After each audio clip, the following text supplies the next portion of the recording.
to a planet over here. So this Uranus's energy and Jupiter's energy are opposite to each other. So whatever Jupiter is trying to do, then Uranus is trying to do the opposite thing. And so that's affecting how they manifest. So again, it's the same pattern. You've got the areas in life. You have the actors who are inhabiting some of those areas of life. And then those actors are in certain states or conditions or moods. And how those moods are determined depends on the divination system. In astrology, you have those too. In tarot, it's the upside downness of the cards. In other systems, they use different things. Now, you're not going to find every divination system following this precisely, but you are going to see that to some extent or another, the divination system is going to work with those three things. It's going to take the world. This is a unified picture of the world. It's also you. It's going to be cut up into different areas. Actors or forces are going to enter into that stage, and then they are going to be affected by qualities. Now I'm going to show you a particular divination.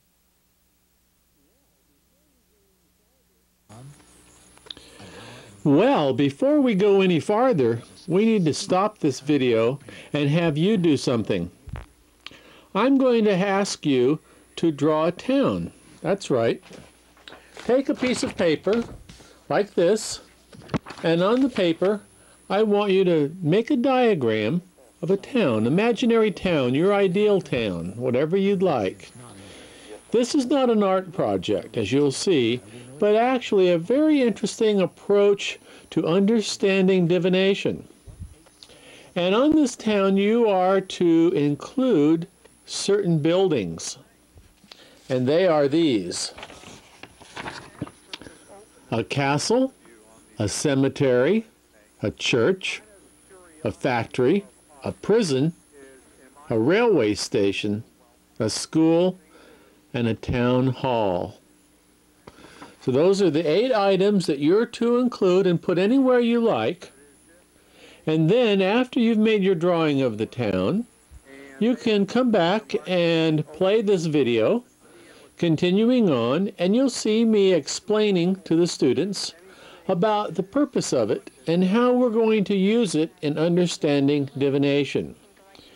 So let's put this tape on pause, get out a piece of paper, make your drawing, and after you've done, you can come back and look in on our discussion of the town test. I'm going to show you now a particular approach to divination that we're going to look at from 2 different levels, because it gets us into thinking analogically and not concretely. Okay, we all had the assignment of taking a piece of paper, and on it you were to draw a town. You were to place a school, a factory, a railroad station, town hall, etc., etc. And I'm going to stick up here for you to see the town that I drew when I first was confronted with this particular task. Stick it right there for you to see.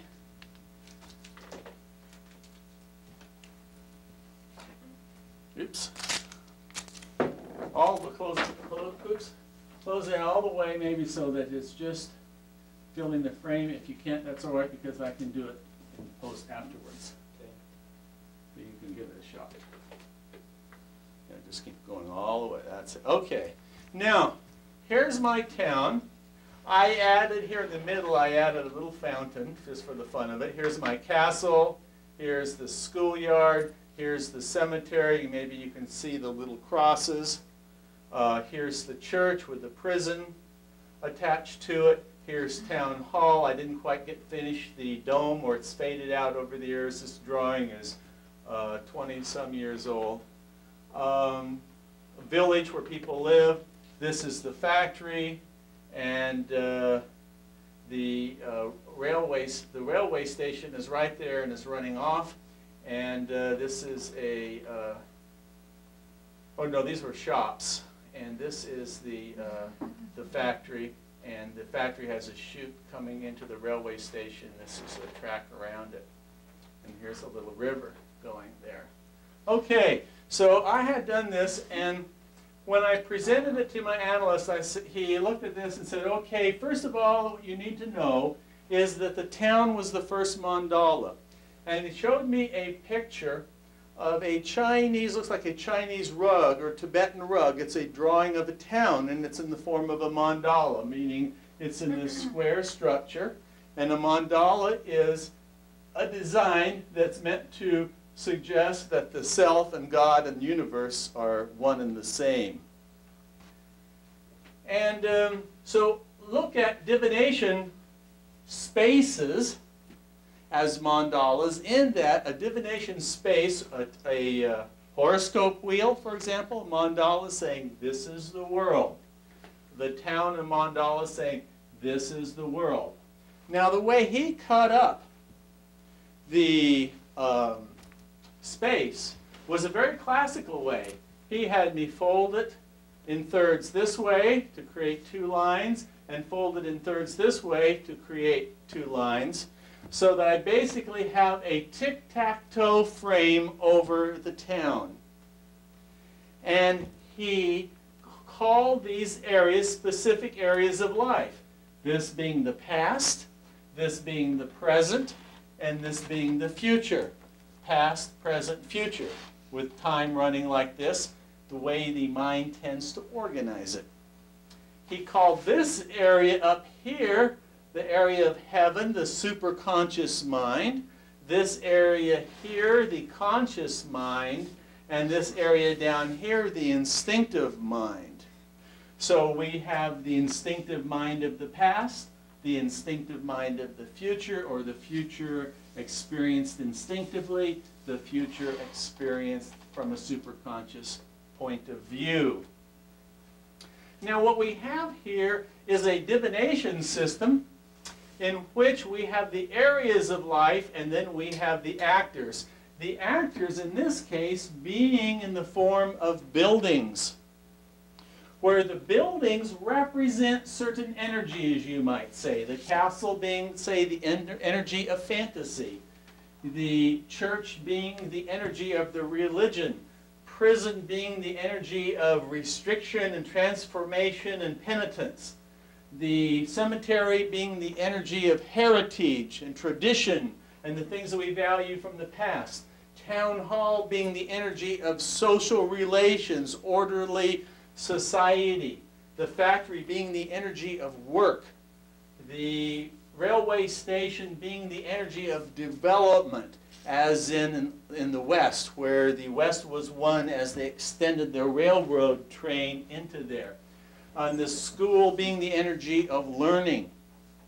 So then where you place these particular energies has to do then, you create a divinatory picture or model of yourself and how the energies are at work in you.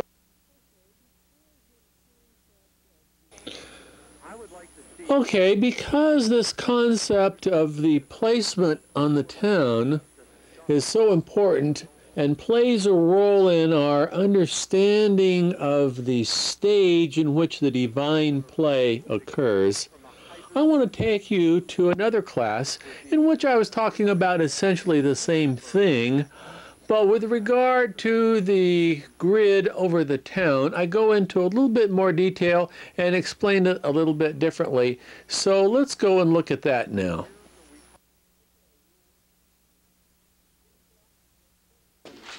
Okay, now we've gotten the space. Look at this town now as a space in which we've divided into these areas.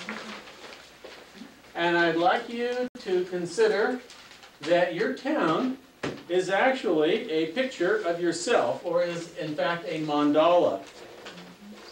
I got it. The very first mandala was a Tibetan drawing of a town.